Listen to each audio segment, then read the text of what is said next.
C'est comme l'électricité. Ouais. On se pose pas la question, est-ce que ces gens-là méritent d'avoir l'électricité? C'est devenu nécessaire. Ouais.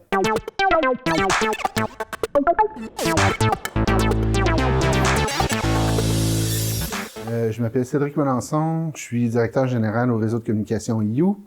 Je suis natif de Val-d'Or. J'ai étudié en génie informatique à l'Université Laval. Après ça, j'ai fait un MBA à l'UQAT.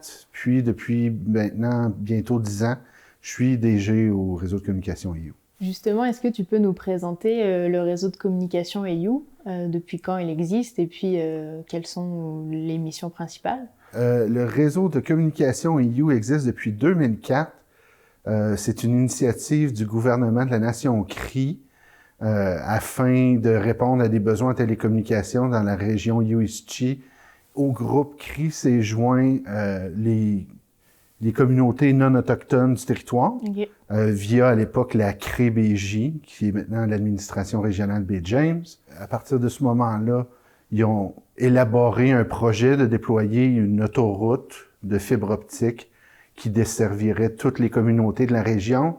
En 2010 a démarré la phase 1 du déploiement de cette autoroute-là, avec la connexion de la plupart des communautés, mais il demeurait 3 communautés autochtones qui étaient non desservies, Okay. soit Waskaganish, Eastmain et Wapmagoustou.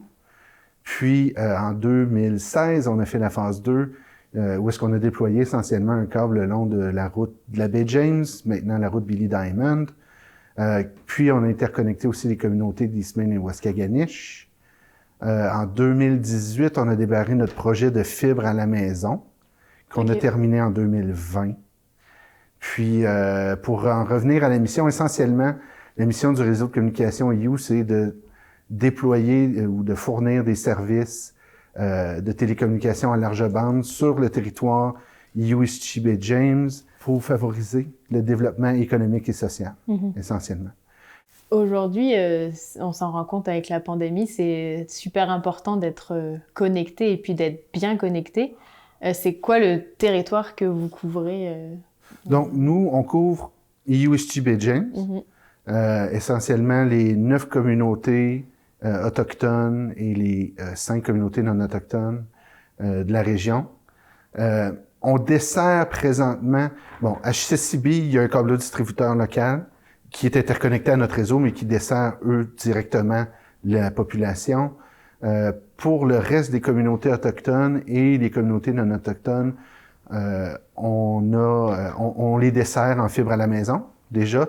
Mis à part la communauté de Wapmagoustou, qui est la plus au nord, qui est inaccessible par la route. Donc, cette communauté-là, on n'avait pas encore déployé d'autoroute de transport, disons, jusqu'à la communauté. Okay. Mais il y a un projet présentement en cours de câble sous-marin qui va interconnecter Chisasibi à Wapmagoustou et vers le nord pour enfin amener du service à cette communauté-là. Ça devrait se faire décembre 2021. La majeure partie des gens ont accès au service Internet gigabit là, à la maison. En général, si on veut le service, on peut l'avoir. Presque mieux connecté qu'en Abitibi. J'ai souvent ce commentaire-là.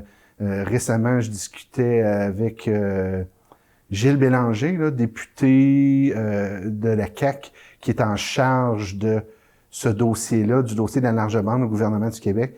Puis il me disait, c'est impressionnant, vous êtes mieux connectés que des communautés qui sont à 1 heure de Montréal. De Montréal, ouais. Mais ce qu'il faut comprendre, c'est que en 2004, on avait tellement des besoins qui n'étaient pas rencontrés que ça fait depuis 2004 que les CRI et les non-autochtones de la région poussent sur ce dossier-là. Donc, ça fait longtemps qu'on travaille là-dessus. Jusqu'à temps qu'on déploie notre service, il y a des communautés comme Eastmain, Waskaganish, où est-ce que on avait du service DSL, là, Digital Subscriber Line, donc service Internet via un fil téléphonique. Puis, on avait difficilement accès à plus que 1 mégabit par seconde sur ces services-là. Donc, il était très, très, très, très mal servi. Et l'urgence a fait en sorte que ça s'est fait plus rapidement. La fibre optique, ça a la particularité de nécessiter très peu de maintenance. C'est contrairement à d'autres systèmes qui sont actifs, donc qu'il y a de l'électronique dans les poteaux ou un peu partout. La fibre optique, c'est totalement passif. Donc, ça nécessite moins de maintenance qu'un réseau de coax ou un réseau DSL. C'est ça la technologie à déployer aujourd'hui. Puis, si je peux revenir sur une chose que vous mentionniez, là, vous avez parlé de l'importance de ces services-là pendant la pandémie.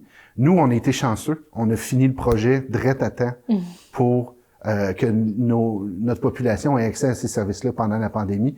Ça a été d'un secours immense. Puis, je dirais, d'autant plus, plus qu'on est en région éloignée, plus ces services-là sont importants. Ils sont importants pour la télééducation, télémédecine. L'hôpital de Chisassibi font plein de choses extraordinaires avec la télémédecine. Avant, ils devaient envoyer des gens par avion à Val-d'Or ou à Montréal. Là, maintenant, les gens peuvent se faire traiter chez eux. Donc, ça fait une différence importante dans la vie des gens.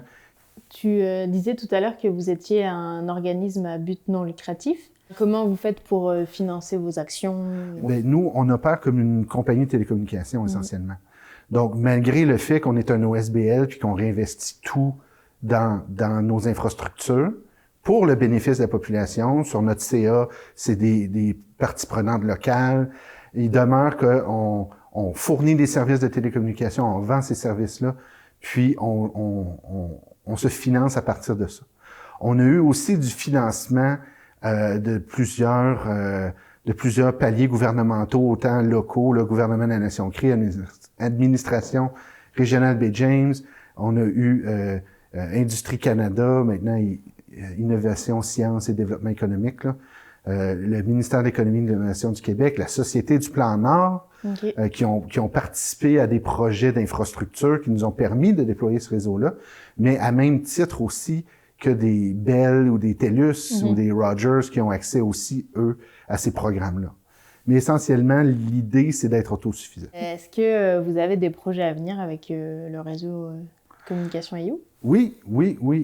Notre prochain cheval de bataille, c'est la couverture cellulaire le long des routes de la région. Si on considère la route de la Bay James, la route Billy Diamond, je pense que c'est une des routes les plus isolées en Amérique du Nord. Il y a eu tristement le décès là, de George Hay, qui s'en allait justement à Nemaska pour travailler à partir de Montréal, que s'il y avait eu de la connectivité cellulaire, probablement que son décès aurait pu être évité. Donc, c'est une question de sécurité publique. Puis nous, on veut essentiellement couvrir toutes les routes de la région en cellulaire. Idéalement, on parle d'un horizon de 3 à 5 ans. Le réseau de communication lui-même, EU, jusqu'à présent, on parle d'à peu près 80 millions d'infrastructures. Mais couvrir les routes en cellulaire, c'est à peu près la même chose. Ouais. On parle de 70 tours à construire. La plupart d'entre eux, des endroits où est-ce qu'on n'a pas accès à l'électricité. Donc, ça doit être des sites autonomes. Ça apporte un niveau de complexité supplémentaire. Le jeu en vaut la chandelle, là. Le besoin est tout aussi important. Puis, nous, c'est ça notre prochain cheval de bataille.